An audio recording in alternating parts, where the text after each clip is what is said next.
Mateus capítulo 24, Evangelho, escrito por Mateus, do nosso Senhor Jesus, capítulo 24, verso de número 36 em diante. Hoje é um culto de ceia, eu sempre gosto de ministrar esse tipo de palavra na ceia. Estamos como igreja do Senhor. Acho importante esse tipo de ministração, acho que tem se tornado escasso esse tipo de palavra, mas ela é uma palavra em toda a Bíblia, em todo o Novo Testamento, muitas vezes mencionada.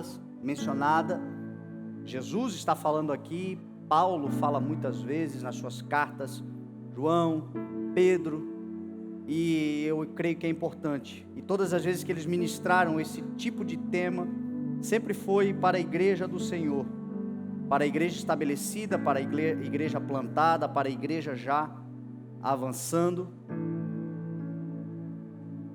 O verso 36 diz assim: quanto ao dia e à hora, ninguém sabe, nem os anjos dos céus, nem o Filho, senão somente o Pai. Como foi nos dias de Noé, assim também será na vinda do Filho do Homem.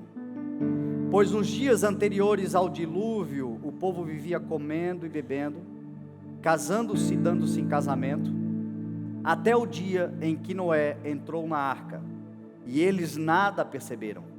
Até que veio o dilúvio e os levou a todos. Assim acontecerá na vinda do Filho do Homem. 2 homens estarão no campo, um será levado e o outro deixado. 2 mulheres estarão trabalhando num moinho, uma será levada e a outra deixada.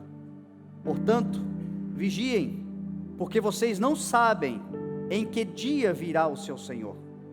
Mas entendam isto: se o dono da casa soubesse a que hora da noite o ladrão viria, ele ficaria de guarda e não deixaria que a sua casa fosse arrombada. Assim, vocês também precisam estar preparados, porque o Filho do Homem virá, numa hora em que vocês menos esperam. Quem é, pois, o servo fiel e sensato, a quem o seu Senhor encarrega dos da sua casa, para lhes dar alimento no tempo devido? Feliz o servo que o seu Senhor encontrar fazendo assim quando voltar. Garanto-lhes que ele o encarregará de todos os seus bens. Mas suponham que este servo seja mau e diga a si mesmo: meu senhor está demorando, e então comece a bater em seus conservos e a comer e a beber com os beberrões. O senhor daquele servo virá num dia em que ele não o espera, e numa hora que ele não sabe. Ele o punirá severamente e lhe dará um lugar com os hipócritas, onde haverá choro e ranger de dentes. Amém?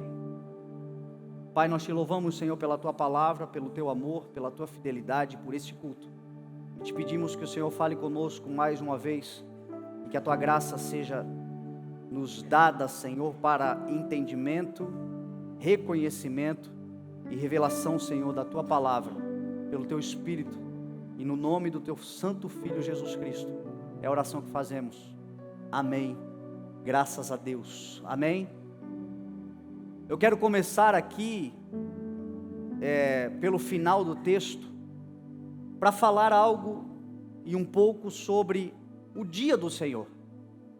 A Bíblia trata da volta do Senhor Jesus como o dia do Senhor, o grande dia, o dia em que todos verão a sua glória, o dia que o Senhor virá, diz a palavra, com milhares dos seus anjos, e ajuntará nos céus, de uma extremidade a outra, o seu povo, os seus eleitos, os seus escolhidos, aqueles que lavaram as suas vestes no sangue precioso que nos redime, que nos justifica, que nos purifica, que nos faz filhos de Deus. A Bíblia diz que haverá naquele dia a ressurreição, que dada o sinal, com voz do arcanjo e o ressoar da trombeta de Deus, Paulo fala aos Tessalonicenses, aqueles que morreram com Cristo ressuscitarão, e nós, os que estivermos vivos, seremos transformados, haverá uma metamorfose, haverá uma transformação, haverá algo extraordinário, sobrenatural, milagroso, onde esta natureza corruptível, este corpo corruptível, diz a palavra do Senhor, se revestirá de incorruptibilidade. Este corpo que é mortal se revestirá de imortalidade, e estranhamente, sobrenaturalmente, diria eu, hoje eu estou com a palavra terrivelmente no vocabulário, terrivelmente será aos olhos de muitos, mas acontecerá, todo olho verá, toda língua confessará, os homens, diz a palavra do Senhor, ficarão abismados com aquilo que vai se manifestar. Isto é necessário ser pregado, isto é a palavra do Senhor. A mensagem da volta do Senhor Jesus é uma mensagem que ela já foi mais pregada, ela já foi mais anunciada, e a gente vê que existe uma escassez, existe uma falta desta palavra, que traz o senso da eternidade e fortalece a igreja, na esperança que ela deve ter. Eu tenho sentido no Espírito nos últimos dias um impulso, para ministrar esse tipo de palavra, porque o que tem provocado ansiedade e angústia na alma humana é justamente a materialização, ou a materialidade, ou focar os olhos nas coisas da terra. Nós não somos um bando de gente alienada.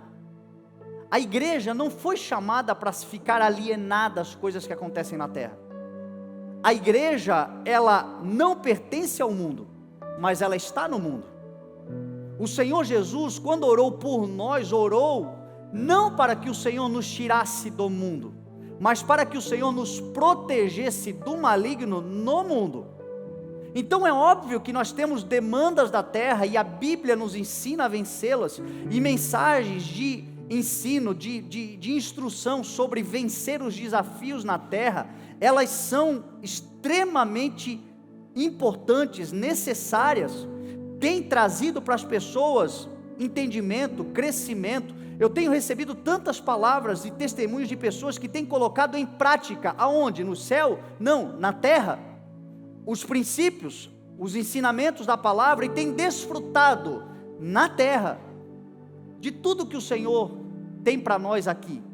Porém, o nosso coração, a nossa visão, a nossa esperança não está na terra, é para o alto que nós olhamos, é para o alto que a palavra do Senhor ensina a olharmos, porque é do alto que nos virá o socorro.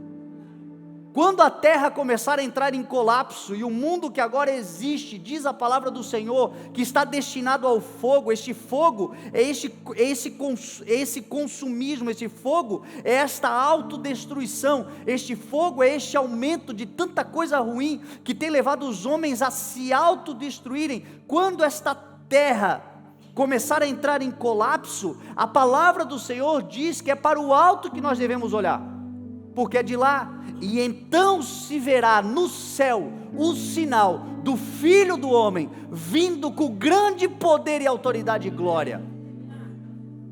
Então, meu irmão, nós estamos aqui, mas o nosso olhar está lá, e para isso a gente precisa falar. Um grande erro, e talvez seja por isso que essa mensagem tem perdido a sua credibilidade, é porque os homens, gerações, muitos que pregam, eles tentaram datar, eles tentaram estabelecer. Quantas profecias você já ouviu falar de datas, de tempos determinados para acontecer determinadas coisas que diz respeito à volta do Senhor Jesus ou a manifestação do Senhor. E isso é terrível, porque Jesus falou que nem Ele sabe a data, que nem Ele, o próprio Cristo, sabe o dia, o tempo, a hora em que Ele se manifestará, porque este dia, este tempo e esta hora partirá de um comando daquele que se assenta no trono, o Pai Celestial. Nem os anjos saberão, quanto mais eu e você, meu irmão. Quanto mais alguém que lê a Bíblia e tem a pretensão de sistematizar e estabelecer um período, uma data. Então este é um ponto fundamental a ser discutido, a ser falado. Ninguém sabe dia, ninguém sabe hora, ninguém sabe o tempo, ninguém sabe quando, e por isso ninguém tem autoridade para ministrar qualquer tipo de palavra determinando dia, hora ou quando. Porém, acontecerá. O que Jesus deixou para nós foram sinais.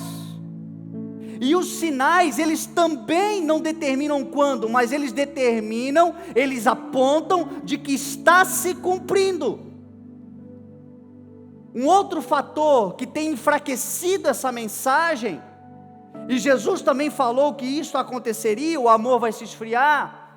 Paulo disse: não se enganem, antes daquele dia virá o quê? A apostasia. E a apostasia significa esfriamento da fé. Fé no quê? Na palavra, de que Jesus voltará.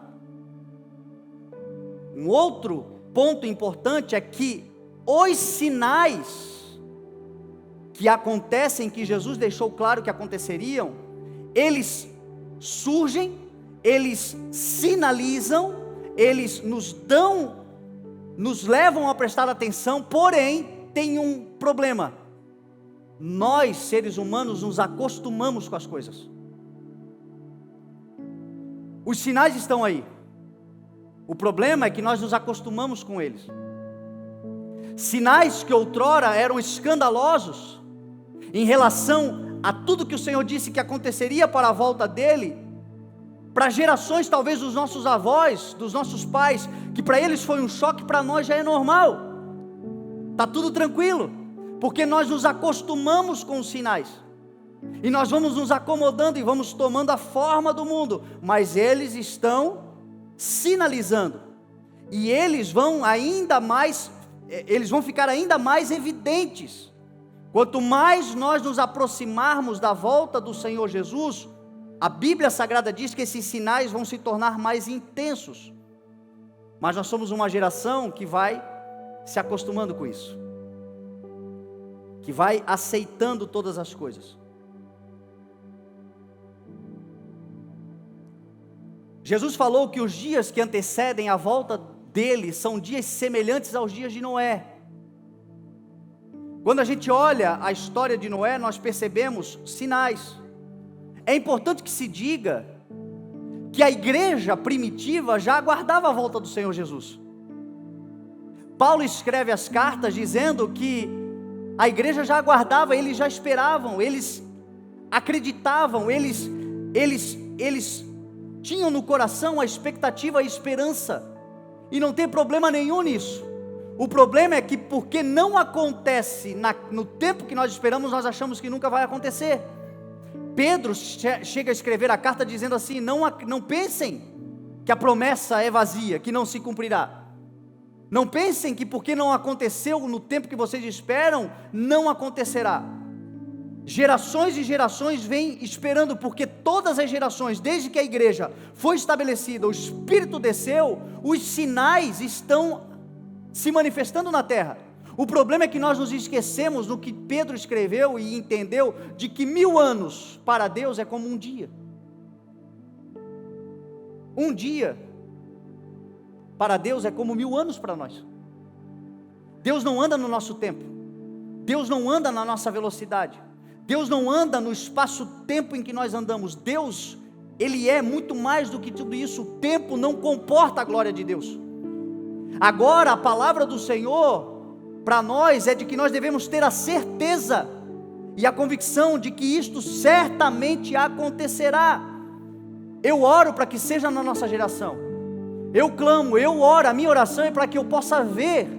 Eu gostaria de estar vivo no dia que o Senhor se manifestar, mas ainda que eu não esteja vivo, ainda que não aconteça na minha geração, certamente acontecerá, e na geração que ver o arrebatamento, eles, se eu não estiver vivo, eu serei ressuscitado pelo Senhor.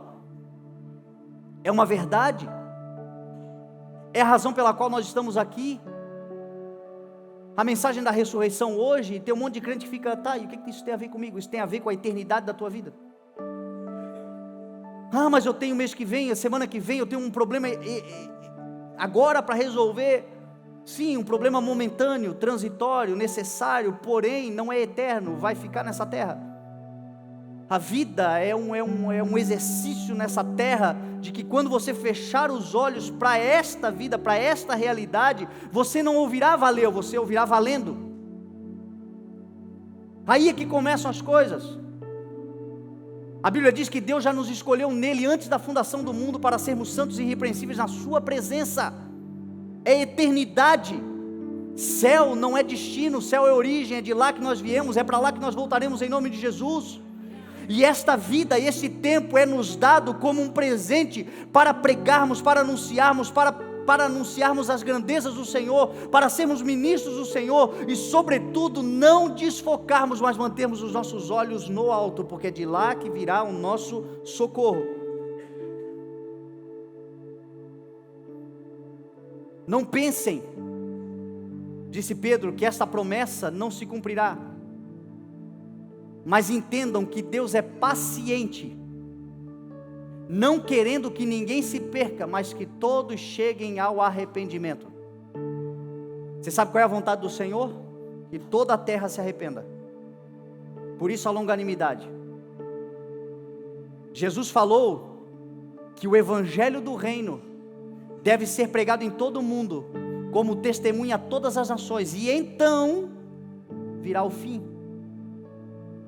O fim para a realidade de agora, o fim para esse mundo caído, o fim para a corrupção desse mundo, mas o início de uma nova vida, de novos céus e nova terra, onde não haverá mais doença, mais choro, mais lamento, onde a antiga ordem passará, tudo se fará novo. Este é o início, uma eternidade de glória com o Senhor, onde reinaremos com Ele. Ele nos constituiu reino e sacerdotes, e nós reinaremos sobre a terra, é o que diz a palavra do Senhor. Mas a vontade do Senhor é que todos se arrependam. Por isso, se você quer apressar a volta do Senhor, pregue o evangelho, anuncie. Quantas pessoas talvez na tua família que não conheçam? Quantos amigos que precisam ouvir que Jesus Cristo salva, que Jesus liberta? E esta foi a promessa que Ele nos fez, a vida eterna. Nós estamos pregando Jesus que dá carro novo. Nós estamos pregando Jesus que vai dar casa própria. Nós estamos pregando Jesus que só dá coisas e pirulitos e balinhas para os seus filhos, e Ele dá mesmo. Porém, tudo isso, meu irmão, é para consumo aqui, ficará aqui. O Jesus que deve ser pregado com força é o Jesus que dá a vida eterna.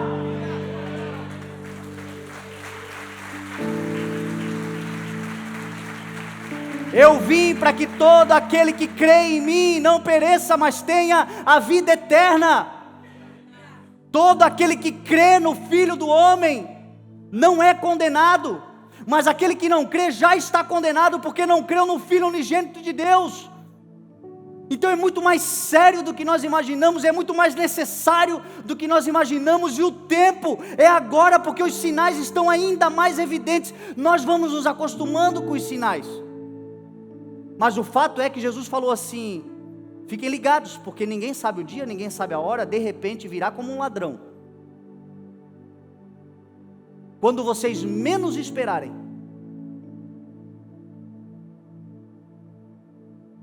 Eu não sei, mas eu tenho a sensação que a nossa geração é a que menos espera. É a que está mais preocupada, está mais aqui. Esse tipo de palavra que eu estou ministrando, se fosse há 40 anos atrás, a igreja já estaria dando pirueta, voando e sendo batizada com o Espírito Santo. E eu estou pregando e a igreja está assim: oh, meu Deus, será mesmo? Eu estou vendo um ar de incredulidade.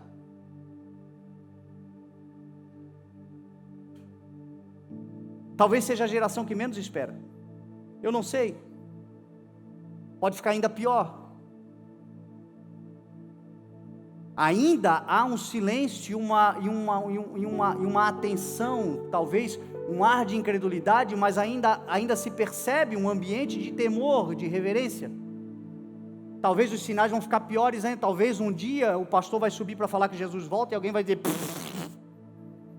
olha lá o abobado.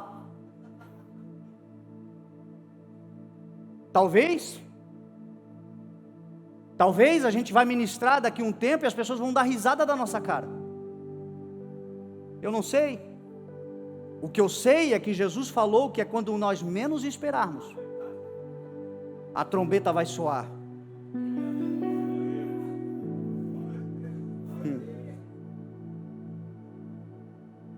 O que eu sei é que tudo que nós temos são elementos, é cheiro, é como se fosse aquele cheirinho, tem algo sendo preparado. Eu não vi ainda, mas eu já sinto o cheiro. E nisto, a missão que me é dada é pregar o Evangelho,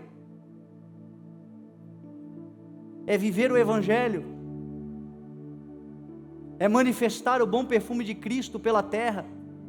Não é ficar estabelecendo data, não compete a vocês. Os discípulos, Jesus estava ressurreto, saindo, indo para os céus, e a preocupação deles era quando que seria restaurado o reino. E Jesus disse assim: não compete a vocês saberem a data e a hora estabelecida pelo meu Pai, pela sua autoridade. A vocês competem ir por todo mundo e pregar o Evangelho a todas as pessoas. Vocês receberão poder e serão minhas testemunhas. Vão por todo mundo, façam discípulos, batizando-os em nome do Pai, do Filho e do Espírito Santo, ensinando-os a obedecer a tudo que eu ordenei a vocês, e eu estarei com vocês por todos os dias, até a consumação dos séculos. Ele está agora e estará visível naquele dia. Não vos deixarei órfãos, mas enviarei a vocês um Consolador. Ele não falará de si mesmo, mas falará de tudo que ouviu de mim. Ele me glorificará. Uma igreja cheia do Espírito Santo é uma igreja que está anunciando que Jesus Cristo vive, reina e voltará. Uma igreja cheia do Espírito Santo é uma igreja que está anunciando: arrependam-se, pois é chegada a hora, arrependam-se. Foi a primeira mensagem de Pedro: arrependam-se e sejam batizados em nome do Senhor Jesus Cristo para perdão dos vossos pecados, e receberão o dom do Espírito Santo. Serão selados, serão marcados, serão justificados, serão guardados e protegidos pelo Senhor, e nenhum mal mais lhes tocará, e nada mais será capaz de os afastar do amor de Deus que está em Cristo Jesus. Haja o que houver, pode ser guerra, pode ser fome, pode ser tribulação, pode ser tragédia, nada será capaz de os afastar, porque Cristo os guarda no seu sangue. E esta palavra precisa ser pregada sobre toda a terra. Existe um sangue que foi vertido na cruz do Calvário, e este sangue purifica, regenera, guarda, protege e salvará. Salvará.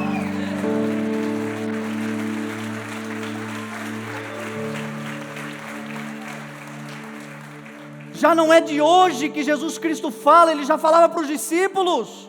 Por que vocês estão preocupados? Por que vocês estão tão angustiados com as coisas da terra? Quanto ao que comer, quanto ao que beber, quanto ao que vestir? Será que vocês não conseguem olhar para os pássaros? Vocês não conseguem parar 5 segundos e olhar para a natureza e ver que eles não semeiam, nem colhem, contudo o Pai os alimenta? Vocês não têm mais valor do que pássaros? Por que então que vocês se preocupam? Jesus não disse que não era para trabalhar, Jesus não disse que não era para sonhar, Jesus não disse que não era para ir no shopping comprar roupa, Jesus não disse nada disso. O que Jesus disse é que isso tudo não pode tirar o teu sono.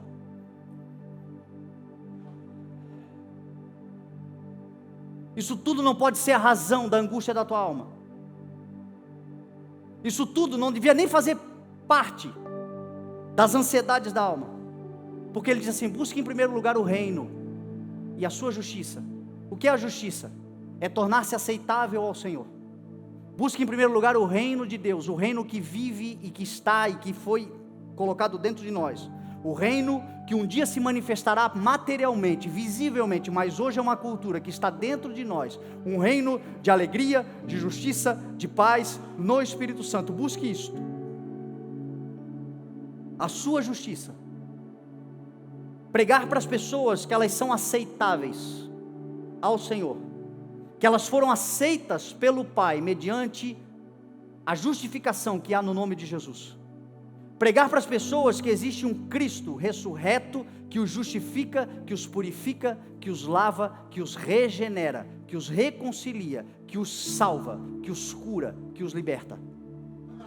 Prega isso. E as demais coisas. E estas coisas serão acrescentadas. O pão nosso de cada dia, Ele nos dará. A necessidade para a vida cotidiana nos será acrescentada. O princípio elementar do reino de Deus, viver todos os dias, não na insuficiência, mas na dependência. Por isso que Jesus disse: não juntem, não ajuntem, não fiquem preocupados. Certa vez o Jesus conta uma parábola dizendo que um homem enriqueceu muito, e a sua lavoura deu muitos frutos, e ele pensou consigo: eu juntei demais, o que eu vou fazer com isso tudo? Já sei o que eu vou fazer, eu vou derrubar esses celeiros, e vou construir celeiros ainda maiores, porque assim eu poderei guardar toda a minha riqueza, e assim eu posso descansar, porque nada mais me faltará. Sabe o que o Senhor disse para ele? Insensato, ainda hoje te pedirão a tua alma, e o que você tem preparado para aquilo que realmente é eterno? As coisas dessa vida estão nos dominando, as coisas dessa vida estão nos aprisionando. O Senhor não tem problema nenhum. Às vezes ministrar esse tipo de palavra parece que o Senhor nos chamou para uma vida franciscana de insuficiência, de pobreza, e não é isto que eu estou querendo dizer. O que eu estou querendo dizer, e o que eu creio absolutamente, é que se para o propósito do Senhor para a sua vida, o Senhor, você precisará de muitos recursos, o Senhor te dará todos eles, mas que nada disso te domine, porque maior é a pregação do reino de Deus, a eternidade, tendo muito ou tendo nada. Eu sei que o meu Redentor vive, e por fim Ele se levantará do seu trono, e descerá, e justificará, e salvará, e me levará para um lugar de glória, onde não haverá mais choro, onde essas angústias da vida, onde essas necessidades, tudo isso acabará. Quando eu tenho essa certeza no meu coração, meu irmão, eu começo a desfrutar da vida daqueles que entenderam, desfrutaram. Paulo diz: eu sei o que estar contente em toda e qualquer situação, tendo muito ou não tendo nada, porque eu posso todas as coisas, é naquele que me fortalece.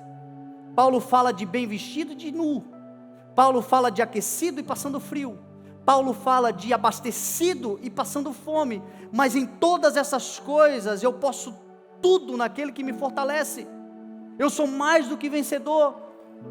Paulo em momento algum prega que o bom, que o santo, que o ser especial, que o sinônimo de vida com Deus é a vida da escassez. Não, o que ele está pregando é dizendo: se eu tiver, glória a Deus; se eu não tiver, glória a Deus também, porque o que me sustenta nessa vida não são as coisas dessa terra, o que me sustenta nessa vida é a promessa que eu carrego da eternidade dentro de mim, e o Senhor é maior, Ele me livrará, Ele estará comigo, Ele me guardará.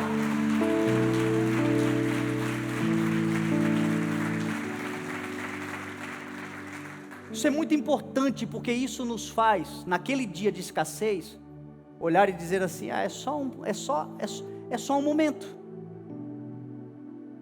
Quem tem o seu coração nas coisas da terra, quando perdem as coisas da terra, perde o sentido da vida. E é por isso que você vê pessoas que uma falência lhe leva a um suicídio.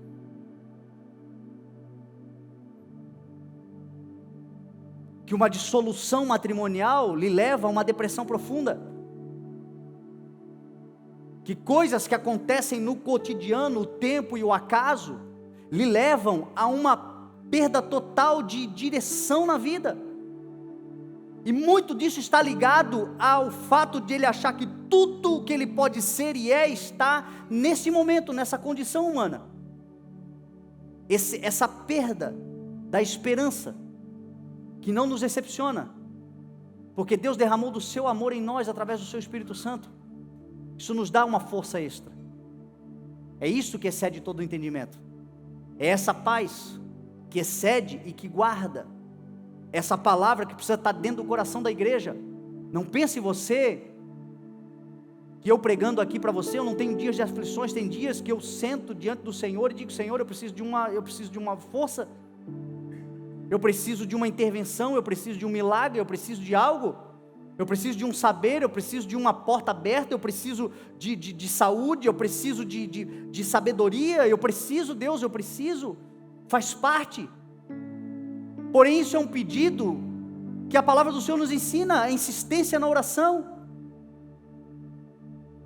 Mas de noite, graças ao bom Deus, a gente deita e dorme, porque a gente sabe que Ele está cuidando de nós.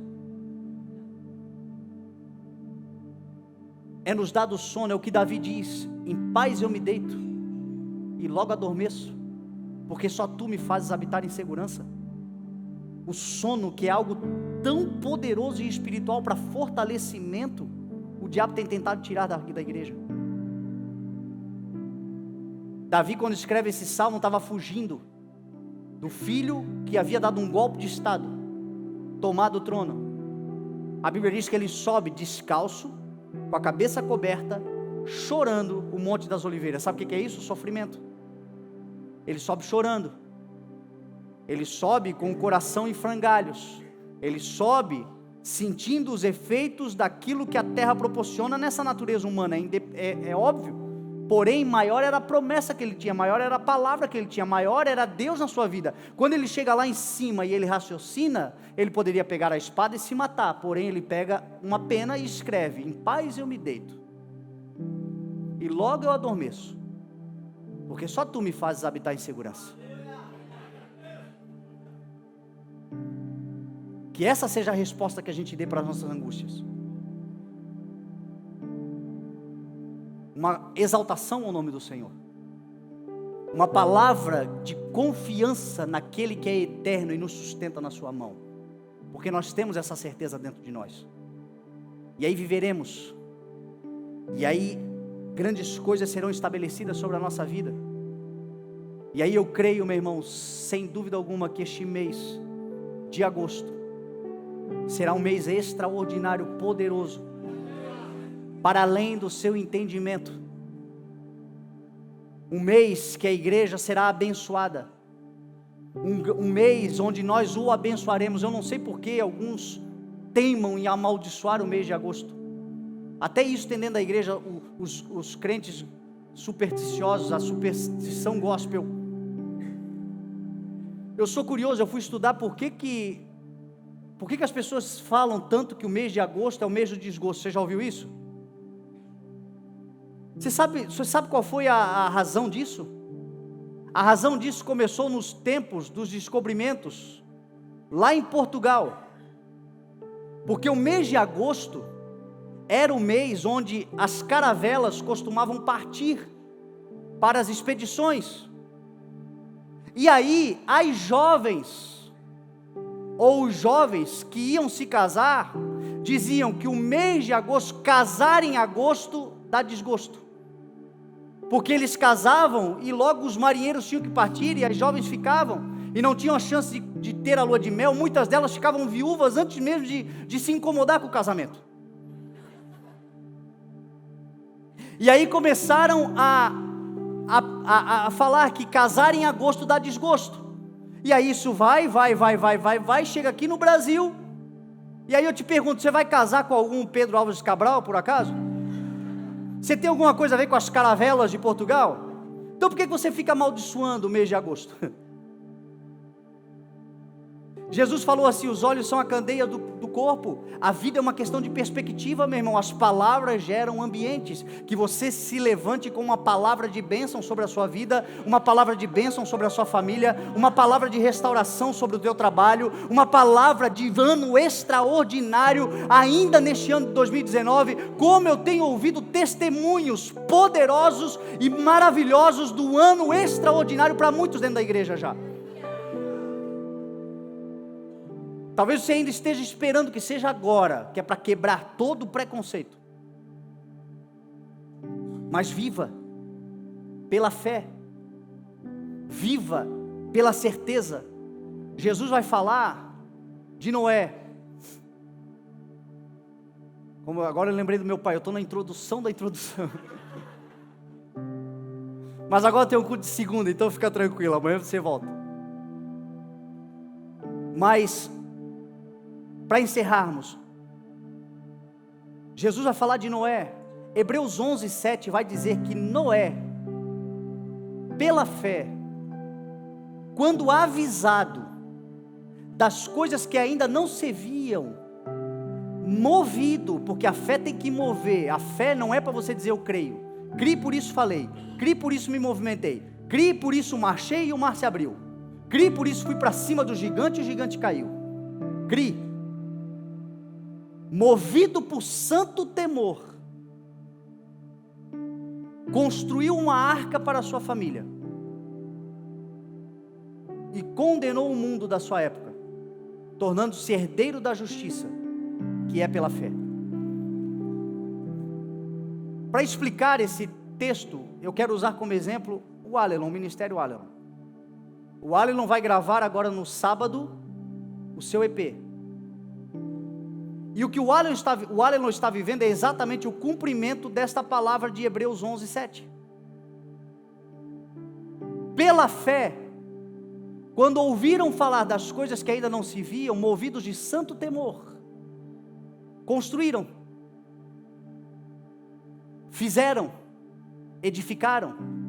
Você sabe por que muitas coisas não estão acontecendo na nossa vida? Porque nós estamos ouvindo daquilo que ainda não se vê. Eu acabei de pregar para você sobre algo que ainda não se vê: a volta do Senhor Jesus, a realização das promessas do Senhor, o mover do Senhor sobre a sua vida e sobre esse ano, o extraordinário do Senhor acontecendo na sua casa, na sua vida e glorificando o nome dEle. Talvez isso ainda você não veja, porém, o que a palavra ensina é que você deve se mover por santo temor, crendo, confiando, e confiando começar a construir aquilo que o Senhor já pediu para você fazer. O Allelon não era Allelon, não tinha nem grupo. Eles começaram a formar grupo, começaram a escrever canções, começaram a acreditar, começaram a se mover no propósito do Senhor, começaram a confiar. Todos não, porque muitos no meio do processo espanam, muitos no meio do processo não confiam, porém aqueles que confiaram estão vendo o que o Senhor vai fazer, e no próximo sábado o Senhor estabelecerá o cumprimento de uma pequena promessa, daquilo que ainda é um embrião. Porém ele se moveu, porém ele está realizando. Jesus falou no texto que nós acabamos de ler: passarão os céus e a terra, mas as minhas palavras jamais passarão. Meu irmão, vai passar muito tempo, vai passar muitos céus, vai passar muitas primaveras, vai passar muitas estações, vai passar chuva, sol, calor, vai passar muita coisa, mas não deixe que a palavra do Senhor se passe com isso também. Não deixe que a palavra do Senhor vá com aquilo que está passando, com o tempo que está correndo. Deixe o tempo correr, porém a palavra do Senhor você guarda. O tempo passa, o tempo corre, mas a palavra do Senhor permanece para sempre. O tempo passa, o tempo corre, mas a palavra do Senhor, guardada no coração, nós não pecaremos contra o Senhor, e grandes coisas nós viveremos. Pela fé, quando ouvirmos falar das coisas que ainda acontecerão, movidos de santo temor, construiremos a arca, construiremos o lugar de segurança para a nossa casa, para a nossa família, para a nossa cidade, para o lugar onde nós trabalhamos, movidos de santo temor, porque ouvimos uma palavra, ainda não vemos, mas temos a certeza de que aquele que prometeu é fiel. Pode passar tempos, datas, estações, céus e terra, mas a palavra do Senhor jamais passará. Que essa seja a mensagem que você guarde nesse mês de agosto. Guarda essa palavra para agora e para até o último dia da sua vida. O tempo vai passar, você vai envelhecer, você vai enrugar. Agora esses dias fizeram lá aquele aplicativo de velhice. Eu fiz aquilo ali, eu disse, Jesus amado. Na hora que eu me vi, eu pensei, tomara que o Senhor me dê apenas força para continuar pregando o Evangelho com a mesma vontade que eu prego hoje. Porque os céus e a terra e os cabelos vão passar, mas a palavra do Senhor permanecerá para sempre sobre a nossa vida, sobre a nossa casa, sobre esta igreja, sobre tudo que você fizer. O que vale é a palavra do Senhor liberada, e uma palavra pode mudar todas as circunstâncias. Você crê em nome de Jesus? Vamos nos colocar de pé então em nome de Jesus. Vamos orar.